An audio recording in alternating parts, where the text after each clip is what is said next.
Start your day with Morning Edition and wind it down with All Things Considered, only on KPBS. From global headlines to local stories, stay informed, inspired, and connected. Tune in daily or listen anytime at kpbs.org.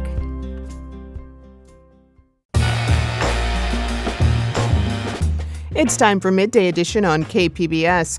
Halloween is just a few days away, so we're talking about some of the most haunted places in San Diego. I'm Jade Hindman with conversations that keep you informed, inspired, and make you think.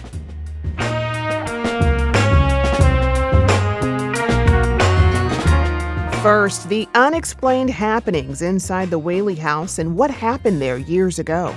It's 1 o'clock in the morning, you're the last one in here, and you hear, why are you here? I mean, that's freaky. Then the story behind the haunted halls of the Hotel Del Coronado, plus a paranormal expert joins the show.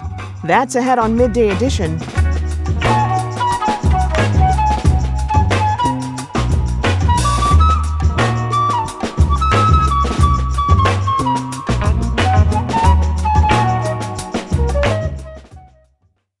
Have you ever visited the Whaley House? Built in 1857, some call it the most haunted house in America, right here in Old Town San Diego.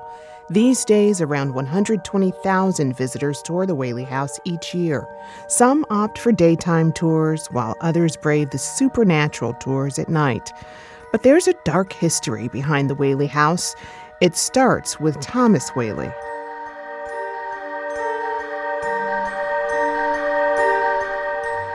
Thomas Whaley comes out to the West Coast in search of new opportunities. He eventually marries his sweetheart, Anna, and they have 6 children, 3 boys and 3 girls. That's Victor Santana. He's operations manager for the Whaley House Museum. The house itself became a center for the community. It was San Diego's first commercial theater, one of the first courtrooms in the area, and it is believed to be one of the first bilingual general stores as well, along with being a residence. Back then, the general store sold everything from oil lamps to fabric, guns and weapons, even food. The county courthouse shared the same wall. So everybody knew who the Whaleys were, and they definitely knew where they lived and where they could go to get whatever they needed at that time. Over the years, tragedy struck the Whaley family. Thomas Whaley Jr. died at just 18 months old from scarlet fever. One of the daughters, Violet, committed suicide on the property after her husband abandoned her. Anna Whaley, Thomas's wife, died in the house in 1913. Their spirits are thought to haunt the hallways today. Victor Santana, the operations manager for the Whaley House, took the Midday Edition team on a tour. The nursery is known for some paranormal activity. You might see the rocking chair rocking on its own. That is one of the original pieces that belonged to Anna Whaley. You might also hear a baby crying, and they believe that's the ghost of Thomas Whaley Jr. In the master bedroom itself, that's where Mom and Dad used to sleep. Some guests say that when they walk outside, they'll see a woman looking out at them through that window, and that's believed to be the ghost of either Anna Whaley or Violet Whaley, one of the daughters. There's also the ghost of Thomas Whaley himself. Some folks say they smell his cigar smoke. When you look at the staircase, you might see him at the top of the staircase looking down at you. People often refer to his piercing blue eyes as something that is seen fairly often. The most famous ghost, though, is James Robinson. He was executed on the property before the Whaleys moved in. He was executed by hanging, and many believe you might feel pressure on your chest or might even have a red line around your neck associated with this particular story. Now, of course, the staff at the Whaley House can't prove any of these ghosts are real. But if you go on a nighttime tour, they'll give you the gear to help you find out for yourself. So this is called the REM pod. So that's the noise you're going to hear wherever it's placed. Right now we do not have a sound, we're good, but if something gets close to it, it reacts. So if you leave this in a location where no one's walking around, there's nobody close to it, and it goes off, then you know that something was there. There's also the music box. It pretty much does the same thing, but it's a little creepier. So now If no one's around the room, you won't hear it go off. But if something goes off in front of it, it'll make that noise. For some, horror is best paired with a side of humor. My name is Bullet, and I am one of the tour guides here at the Whaley House Museum. He considers himself a more interactive tour guide, not just a talking head. A lot of people kind of try to make it scary. I do, they say we can't jump out at people, but, there's ways around that as well. So maybe a little funny, a little goofy, but getting to the point of what the history of the house is all about. But we had to find out if Victor Santana, the operations manager, had witnessed anything himself. After all, he's been at the Whaley House for almost 25 years. So he took Midday Edition producer Ashley Rush back to the paranormal room to talk about it. I have definitely encountered different things in the museum. I've seen red lines on people's necks. I have seen people react to scratches, for example. We were filming for a TV show, a very popular TV show, and the main host was standing in front of me, and he very loudly reacted with an ow and lifted the back of his shirt, and sure enough you could see scratch marks on it. I thought at that point, oh, maybe it's TV, it's part of the show. The camera guy in real time showed me the recording that he had just taken, and sure enough you see this guy standing in front of me, and then you see a white streak of light go down his back, and that's about the time he reacts to it. So that was interesting to be a part of. I've been involved with several overnight investigations, and one of them, probably 20 years ago or so, I was locking up and I heard footsteps come down the stairs. I thought somebody had snuck in because the house was empty and there was nobody there. So I went back to set the alarm to call it a night, and sure enough the footsteps got louder, closer, and at that point I figured maybe somebody is in the house. Turned on lights, went around, nothing.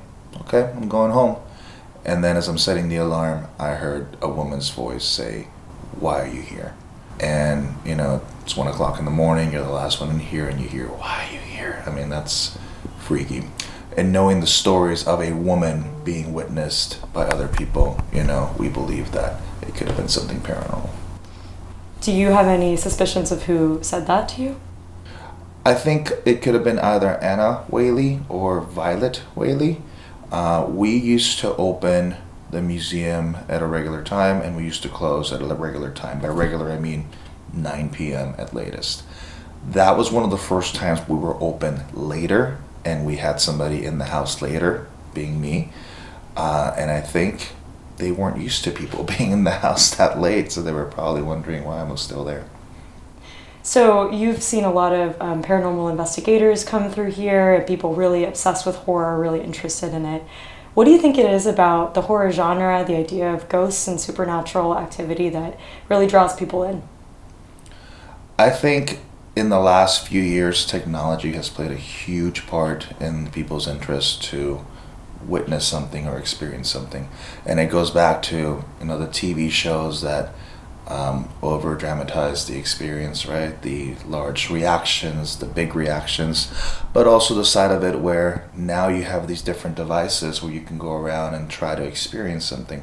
So it's no longer I feel that something's here. It's I feel, but now let me use this device to try to confirm that information. And the fact that all these advancements have come up in the paranormal field have generated an overall interest with everyone to want to become self-appointed ghost hunters in some way. And lastly, you earlier said that this isn't just a haunted house. It was a community center. There was a lot of different things that this house did for the community. What does this say about history, and what does it teach us about old San Diego? The Whaley House has been around since 1857. The Whaley House as a museum has been around since the 1960s. Between that time period, there used to be a school program that brought children to Old Town. And it was normally in the 4th grade, and it happened for many years. One of my favorite parts when I work in the museum is seeing adults bring their children and say, "I was here in the 4th grade, and now I want to bring my kids to see it.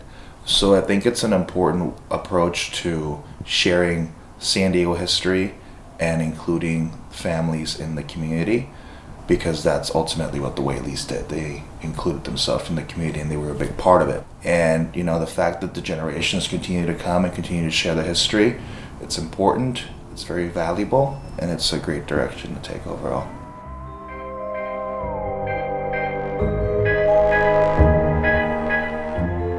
If you want to get a look at the Whaley House yourself, there's a variety of tour options to choose from. Of course, no promises you'll see any paranormal activity, but you will have an up-close look at some San Diego history.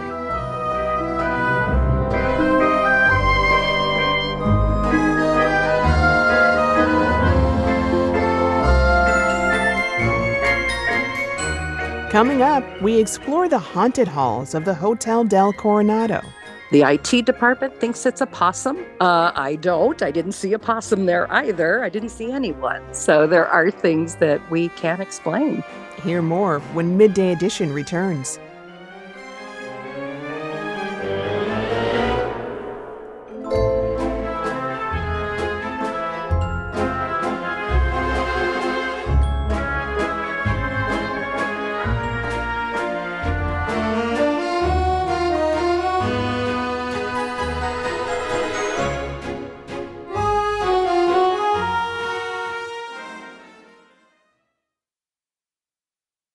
Welcome back to KPBS Midday Edition. I'm Jade Hindman. Spooky stories aren't all about the fear factor. They often teach us something about our region's history, too. One example is the Hotel Del Coronado. Guests and employees have reported supernatural occurrences since the hotel opened in 1888. And many of them point to the story of Kate Morgan, who checked in but never checked out. Joining me to discuss the details is Gina Petrone. She's the Heritage Manager for Hotel Del Coronado. Gina, welcome. Thank you very much. Happy to be here. So glad to have you here. Before you introduce us to Kate Morgan, paint the scene for us. What was the late 19th century like in San Diego? The hotel had just opened a couple of years prior. What was San Diego like back then? It was still a sleepy little town. It wasn't quite as developed as I think the hotel would have liked at the time. The nation as a whole had gone through a recession in the 1890s. And so things were a little quieter at that time. And when Kate arrived, we still had very famous visitors such as Andrew Carnegie, Cornelius Vanderbilt had come out to the hotel. So we were still being frequented by guests from the East, but it's important to know that the hotel was busy in the wintertime. That was our peak season because we were mostly attracting visitors from the East who were escaping the winters. So our busy season in 1892 was from about November, December till about May of the following year. So Kate was coming at peak season in 1892. Okay, so it is peak season. Bring us to the day when Kate arrives at the Del on Thanksgiving Day in 1892. What happened next? Well, we believe she arrived around 2:00 in the afternoon. At the time, we had two separate entrances to the Del. We had the main entrance into the office or lobby, as we call it today. And there was a second entrance that was dubbed the ladies' entrance. At this time, women who were traveling alone or unaccompanied would use this entrance because Victorian customs dictated that women did not appear in public places without a male escort. So Kate would have arrived at the hotel and she would have used the staircase on the left and gone up into the hotel, into our ladies' reception room. Mm-hmm. Well, and just to be clear, Kate Morgan was a real person who checked into the Del. Absolutely. We have the guest register that recorded her arrival and the room that she was assigned. She didn't write her name. The clerk typically would do that for a lady. And so she checked in, though, under a different name. She used the name Lottie Bernard from Detroit, Michigan, when she checked in. That's curious. Why'd she do that, you think? Well, there's a couple of reasons for it. Kate, at the time when she arrived at the hotel, was asking about her brother. She asked if a Dr. Anderson was registered at the hotel. And she explained that that was her brother, and she was trying to meet him. They had become separated at the train station. And so this is where they were to meet. And she was anxious to connect with him because he had the claim check for her trunk, which was being held at the train station. So when we told her that he was not there, she went ahead and registered under the name Lottie Bernard and was assigned a room up on the third floor. Interesting. So she's checked into the hotel. She's got her room on the third floor. What happened after that? Well, over the course of the next few days, staff supplied several different reports of her. It was noted that she seemed to be in a great deal of pain. That when she was walking, she seemed to be hunched over, clutching her stomach. We know that she went downstairs to our pharmacy that was there and was inquiring about tonics or medication. And each time that she went, the pharmacist later testified at her inquest that he told her she should see a doctor, that she seemed to be in a great deal of pain and needed better attention. And each time she explained, "Oh, my brother's a doctor. He'll be here any day now," and wouldn't see the hotel physician who was on staff at the time, and then would continue back up to her room. She kept pretty much to herself. So then what ultimately happened to Kate? Well, about on the fifth day of her stay at the hotel, her body was found in the early morning hours by one of the landscapers who was there. And that's when the mystery of Kate Morgan really began, because it wasn't so much what happened to her. The coroner quickly determined it was a self-inflicted gunshot wound. The gun was found near her body. The mystery really began as to what was her true identity, because when they went into her room, they saw some things that they pretty quickly determined that Lottie Bernard was not her real name and that she had used a different name. There were pieces of paper where she had practiced writing out the name Lottie Bernard and a few other things that led them to believe that she was hiding her identity. And that's really where the whole mystery began, was who was this woman who had committed suicide at the Hotel Del. And that's what made national news. Yeah. How did Kate's case close? She was finally identified by a family up in Los Angeles. She had worked for them as a servant for just a couple of weeks. And she had asked for permission the day before Thanksgiving to leave the household for a brief time to get some papers signed. And they said, "Okay, you'll be right back, right? Because tomorrow's Thanksgiving and we need your help." And she said, "Absolutely, I'll be right back." And she never came home. And so when they put a sketch of her face in the paper a few weeks after her death, they identified her. They had reported her missing on Thanksgiving Day up in LA. And so that's how we were able to finally identify her when the authorities went up to LA. Her trunk was up there. Her trunk never left Los Angeles. And in there is where we found a marriage certificate that identified her as Kate Morgan. And so that was really the catalyst of finding out who she was. We still don't know why she came to the hotel. Kate did not have a brother. She was an only child. So that wasn't true. So there's a lot that we don't know. There were some papers that were burnt in the fireplace in her room. We don't know what those papers were and if they were the important papers she needed to get signed. She also had a relative that said that contacted the hotel and asked if we had found a large sum of money, because when she had visited him a few months before near Fresno, she had a large sum of cash on her. So many mysteries still revolve around Kate and really what happened to her and why she took her own life at the hotel. Well, the story goes that strange things have been reported at the Del ever since her death. Can you give me some examples of those strange occurrences? Sure. Some of them are very, that could possibly be explained. They're electrical in nature, like the television will come on, the phone will ring and nobody is there. The ceiling fan will start to spin.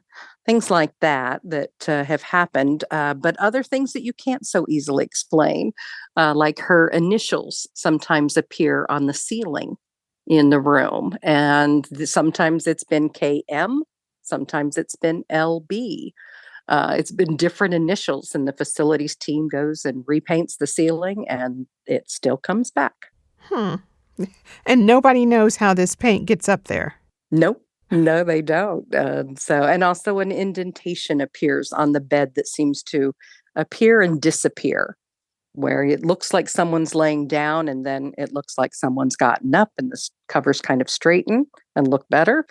And nobody can explain how that happens Hmm. or why they can't smooth it out if it looks like there's an indentation, why they can't make that disappear, because it's as if someone is actually laying on the bed. Well, you mentioned the bed.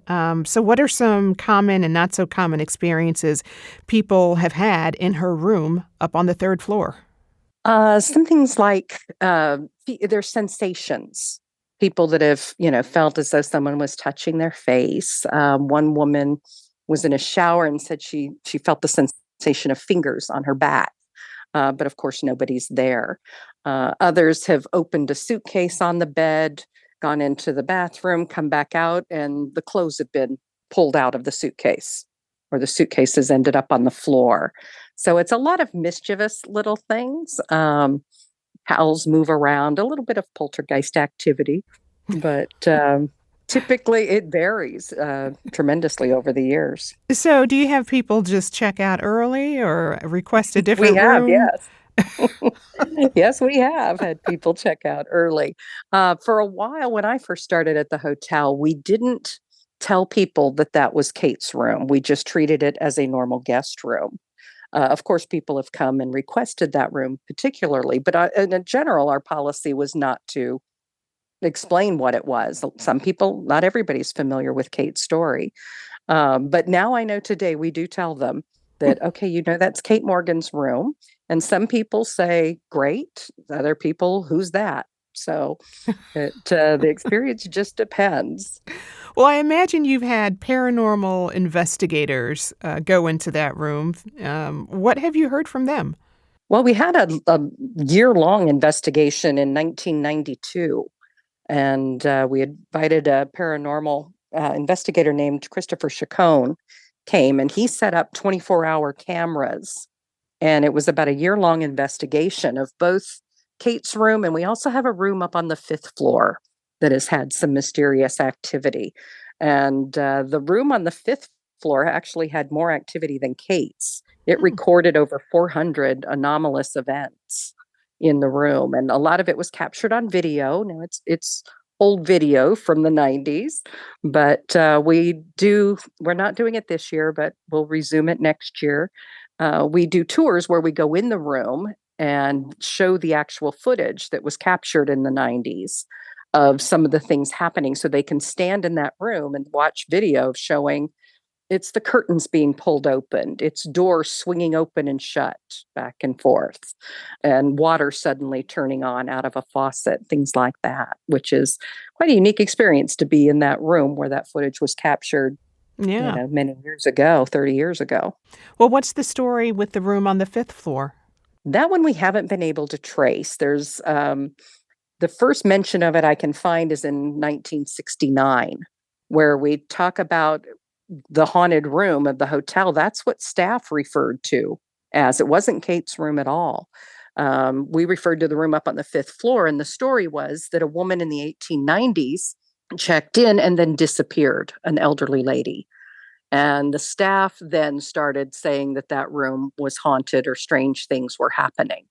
And that I haven't been able to corroborate yet, but I do know that up until Kate's story was not really discovered until the 1980s, that things started to get attributed to Kate then as well. But before, if you asked where the haunted room was in the Dell, everybody would have said it was on the fifth floor. Well, are there any other rooms haunted? Dining areas, halls? What do you have? Yeah, well, we had the medium James von Prague came to the hotel a few years ago and did an event here. And I was lucky to work with him. And we had taken a group of people up into Kate's room, but I had a chance to meet with him before the event, and he loved the lobby. To him, the lobby was full of spirits. He said, Hmm. I can see people in Victorian wear, standing on the mezzanine, looking down, and he thought that was one of the most haunted rooms. When we took a group of people up to Kate's room, and I was with him, and in Kate's room, he just felt overwhelming sadness. Hmm. He just thought it was very sad. He saw a hat, but he really claimed to have felt Kate's pain. And we had only brought up half the group. And after he had spoken and talked about what he had sensed, I said, okay, I need to take these people down and bring up the second group. Can you just wait here? And he said, no, I'm not staying in this room at all. I'm leaving. He said, it's just too sad. And he wouldn't stay. So I had to escort them down, bring up the second group and say, well, James von Prague said he felt sad. He saw this, which isn't nearly as effective as having the gentleman there himself. Well, I don't blame him. What do you think it is about these ghost tours that really engage people? I think so much of it is being in this historic place. There's something about walking the halls, and standing in a lobby, knowing, Kate's story, hearing it, walking the same pathways she would have walked, or going into her guest rooms. That's going into our guest rooms, not a normal activity on our tours, because usually there are people staying in the room. So we do that though at special events in October. But just being in that room and being in the places and hearing the stories where these things occurred, I think is really a very sensory experience for people. And I think they just appreciate feeling a part of that history. And you actually wrote those ghost tours? What was that process like? I did. It was very interesting. I spent so much time researching things that had happened at the Dell because I think I was trying to find reasons why there might be a spirit there. I was really delving into some deep dark things, and we included them in our initial tour. And after a while, the guides came back to me and said, they don't really care that so and so, had a fatal accident here or this happened. They really want to know what's happening today and what are people experiencing and what can you show us. And so the tour has really kind of morphed from being really heavy history lesson to, look, here's a photo someone sent us from last Christmas. They're looking at the Christmas trees, but we see a figure in black, that a see-through picture, a very transparent woman in black appears in the foreground. And people really enjoy that and taking Mhm. their own photographs. So I don't think a week goes by that I don't get a photo from somebody that's been on our ghost tour or just been walking around property and captured something. So it's been less about the history. I think that's important, but I think it's also what are people feeling and what are people reporting today that people, I think, connect with. Well, you've been working at the Dell for 15 years. Have you experienced anything eerie yourself? There are things I can't explain. I work in the Oxford building, which we go into on our tour. And the Oxford was one of the first commercial buildings in Coronado. It predates the Dell, and it served as a hotel for a very brief several months here in Coronado. And then it was when the main hotel opened, it shut down and kind of became storage. And our owners actually purchased it and used it as a warehouse. Later, it was moved across Coronado and was a female dormitory. And then it was moved to the property in the early 80s. And today it's our administrative building. There was a murder in the building in that brief time when it was the Oxford Hotel, where a gentleman was shot during a confrontation mistakenly. And there are strange things in this building. It's an old building. I'm down in the basement. I've worked on the second floor as well. And the housekeepers will not clean it after dark. They will only come in during the day because so many people reported children running and laughing is a common report. Usually you just get the sense that somebody's here. And I've been in the building late at night and walking through back to my office, and I walked by some cubicles and I heard these papers all shuffle and move around. And I stopped. I went, wait a minute, no one's here. And I backed up and looked. And sure enough, there were a lot of messy papers on someone's desk, but nobody was there. So the IT department thinks it's a possum. I don't. I didn't see a possum there either. I didn't see anyone. So there are things that we can't explain, all of this. Oh, so many things to think about there. I've been speaking with Gina Petrone. She is the Heritage Manager for Hotel Del Coronado. Gina, thanks so much for sharing this ghost story with us. Oh, you're welcome. My pleasure. Still ahead, a paranormal expert shares his fascination with the spirit world. Don't want to antagonize the ghost. Like if you're in somebody's house, that's their home. It's not your home. Midday Edition is back after the break.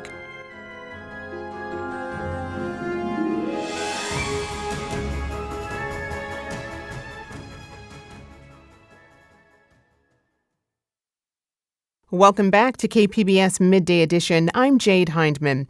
We've been talking about the spookiest stories and haunted locations of San Diego. Well, some have been documenting those ghostly encounters for decades. David Hanson is the founder of the San Diego Ghost and Paranormal Group. It's the largest paranormal enthusiast meetup group in the area. He's also a member of Pacific Paranormal Investigations, which looks into reports of ghostly activity. David, welcome. Well, thank you for having me on. Well, I'm glad to have you on, and I know already that this is going to be a fascinating conversation. Well, I hope so. Yeah, I have so many questions. Well, tell me, what's the general purpose of the San Diego Ghost and Paranormal Group? Well, unlike most paranormal groups, we are more about research and discussion. We do the occasional investigation, but our main purpose is to understand the paranormal and all its various facets, and then use that knowledge to either help people or do better investigations, whichever is appropriate in the different cases.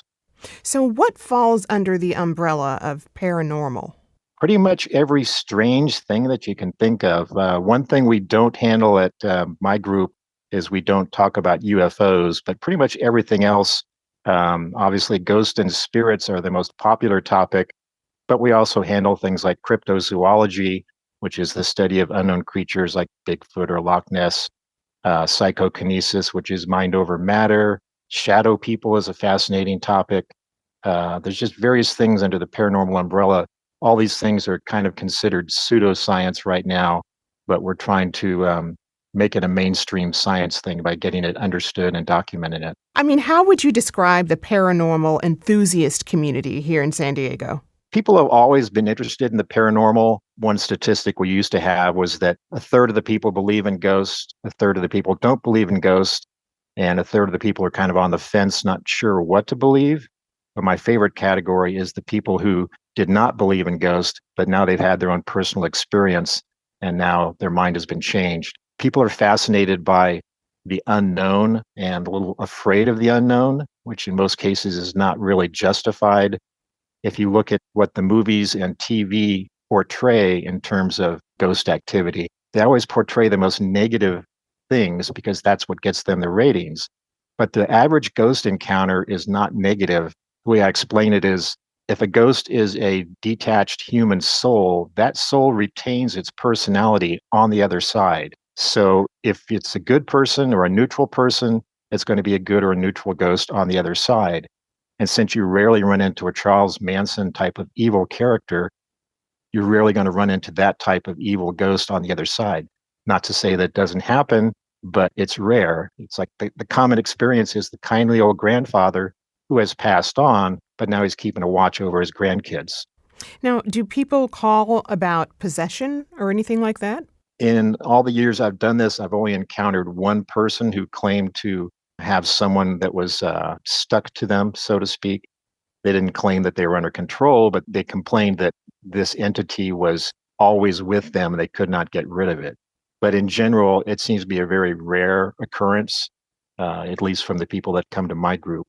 My group tends to also serve as kind of a support group. People come to us wanting to share their story, and they can't share it with friends, coworkers, family, because they're afraid of how they may be reacted to.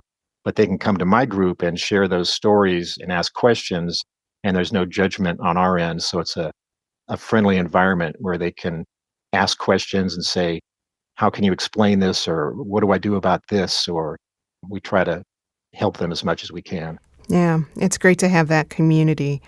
Okay, but to be clear, as a responsible news organization, we cannot fact check whether paranormal beings exist. We can't deny it either. But from your vantage point, what does the science tell us about all this? Well, the science is slowly catching up. And one thing I like to tell people is that if you look back to the Middle Ages, they were aware of phenomena like gravity, magnetism, electricity, but they couldn't measure it. They didn't have the tools to measure it. They didn't have the scientific theories to put into a textbook. They couldn't explain it well. And that's kind of where we are today with the paranormal. I consider the paranormal just to be another scientific area, but we're currently labeled as a pseudoscience because we don't currently have the right tools to properly record it, and we don't have it nailed down in the scientific journals or textbooks. So we're kind of on the fringe right now, but hopefully at some point in the future, technology will catch up to us and we'll be able to record it in such a way that it's can be replicated and better understood. Well, speaking of tools, I know that you investigate ghostly occurrences with a group called Pacific Paranormal Investigations. But, when I think of a ghost investigation, I think of the movie Poltergeist. But, how does it really work? Yeah, how does it really work? How do you conduct a ghost investigation? Well, there's different ways of doing it. There's the medium sensitive approach where you bring in someone who is classified as a medium or a sensitive who can sense that the ghost or spirits are there and maybe even be able to communicate with them. The opposite end of the spectrum is the scientific approach, and that's what Pacific Paranormal does. They do it by a set of rigid scientific protocols, and then the information that they capture with their instruments is data that they can analyze and will stand up to scientific scrutiny. My approach at SD-GAP is kind of a blend of the two. So I like using mediums to help with the investigation, but it's the science that will actually decide, is there something there? Like a medium could say, I sense that there's something in this room here. This room needs to be investigated. So rather than set up cameras all around the house, we might focus on that particular room because we got the tip that there seems to be something paranormal going on there. And of course, you listen to the owner of that house or business or wherever you happen to be investigating. You research into the history to see what's been recorded at that location. We try to get people to write a journal to document things that they encounter so we can try to find a particular time that these events normally occur, because you want to investigate when they're going to occur rather than at an off time, not to waste your time. Before I run to the next question, I've got to know, how do you know if the medium is legit? At this point, I would say assume they're not until otherwise proven. But I've been working with various other groups in town, and I started working with this other San Diego group that was very medium-based. And after working with them for a number of years, I came to trust what they were reporting to me. And some of them become very good friends of mine. So those people I trust, other people not so much, but ones that I've worked with for years and I know their methods and I know their skills and capabilities, those are the ones that I work with and tend to believe when they tell me what they're encountering or seeing, because they're basically sensing something in another dimension that I can't see. And sometimes I can feel or sense parts of it, but they're filling in more of the picture for me. All right. Well, so what kind of equipment do you use for a ghost investigation outside of mediums? The equipment that we're using, what we started using a decade or so ago, was stuff that was borrowed from other scientific disciplines, the electronics field, engineering field. But lately, devices are actually being built with the paranormal investigators in mind. For example, we want to note the changes in the electromagnetic fields. So an EMF recorder or meter can tell you if there's changes in the EMF field, which some believe that is an indicator that you've got a ghost or entity coming into your environment. One of my particular EMF meters also has a thermometer sensor on the top, so it gives me a digital readout in terms of the temperature. And changes in temperature fields can also be an indicator of something that's happening. I'm sure you've heard of the term of cold spots, where Mm-hmm. people are encountering a ghost and they say, "Oh, I feel cold all of a sudden."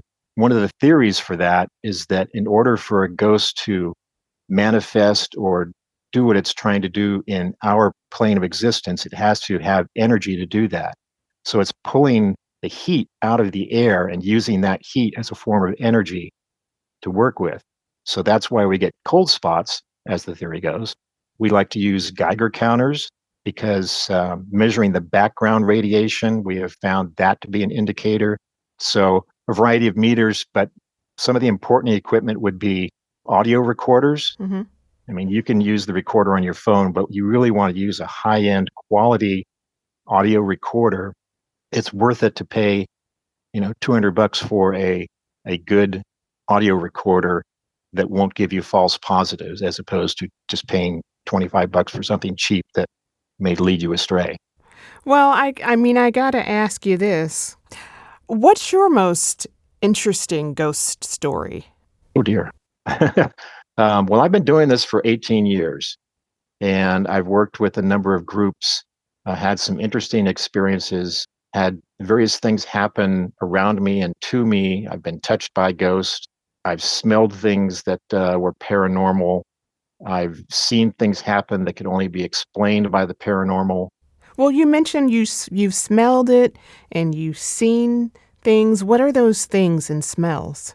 Well, to give an example of something that I saw, you're familiar with the Whaley House, of course. Mm-hmm. And you've probably heard of orbs, which people find on their camera shots all the time. Sure, yeah. However, 99% of the orbs that people get a photo of can be logically explained. And you always want to look for the logical explanation in any paranormal encounter.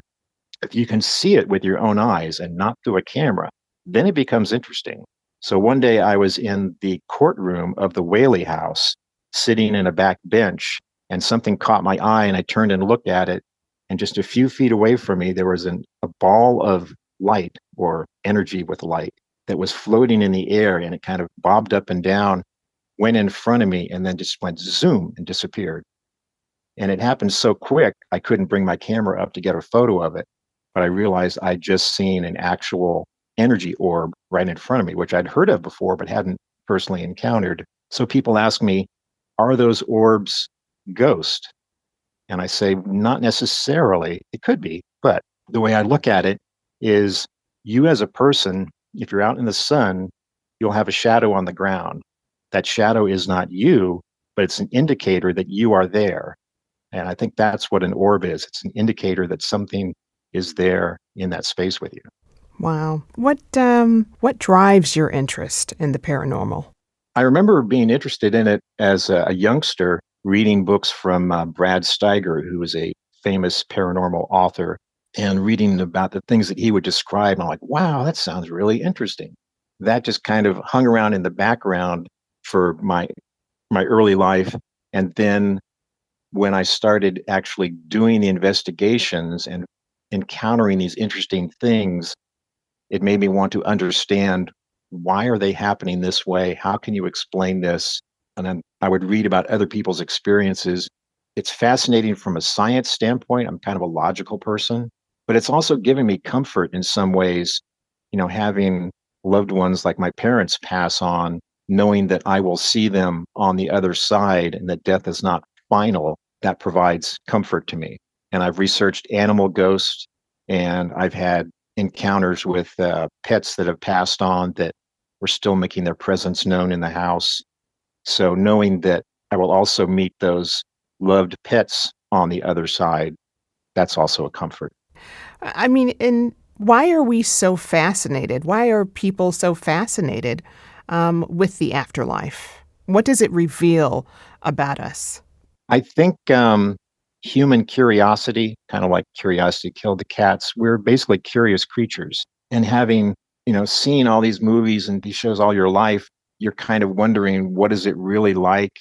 and how can this relate to me, and what would I do if I was ever in this circumstance.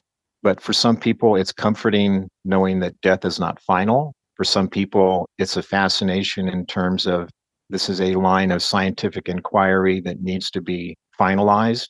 I think it's just a fascinating subject because nobody can really explain it well at this point. Well, David, this has been a very interesting conversation. I've been speaking with David Hanson. He is the founder of the San Diego Ghost and Paranormal Group, the largest paranormal enthusiast meetup group in the area. David, thank you so much. Well, thanks for getting a hold of me. I hope you have a great Halloween season. Hope to help everyone understand what's going on in this fascinating field.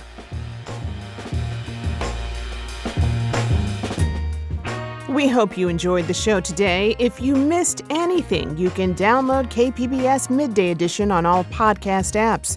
Don't forget to watch Evening Edition tonight at 5 for in-depth reporting on San Diego issues. We'll be back here tomorrow at noon. I'm your host, Jade Hindman. Thanks for listening.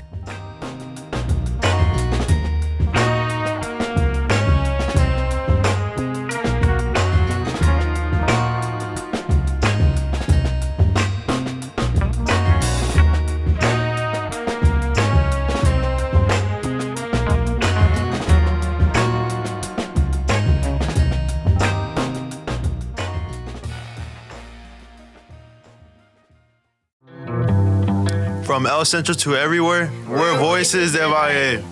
Voices del Valle? Voices del Valle is a team-produced podcast about coming of age in California's Imperial Valley. I love Voices del Valle. On the next episode of Voices del Valle, we will talk with teens about their cheer and soccer championship seasons. I've got to listen to that. Voices del Valle, fresh voices, bold stories made in the valley. Voices del Valle. Find us on KPBS or wherever you get your podcasts.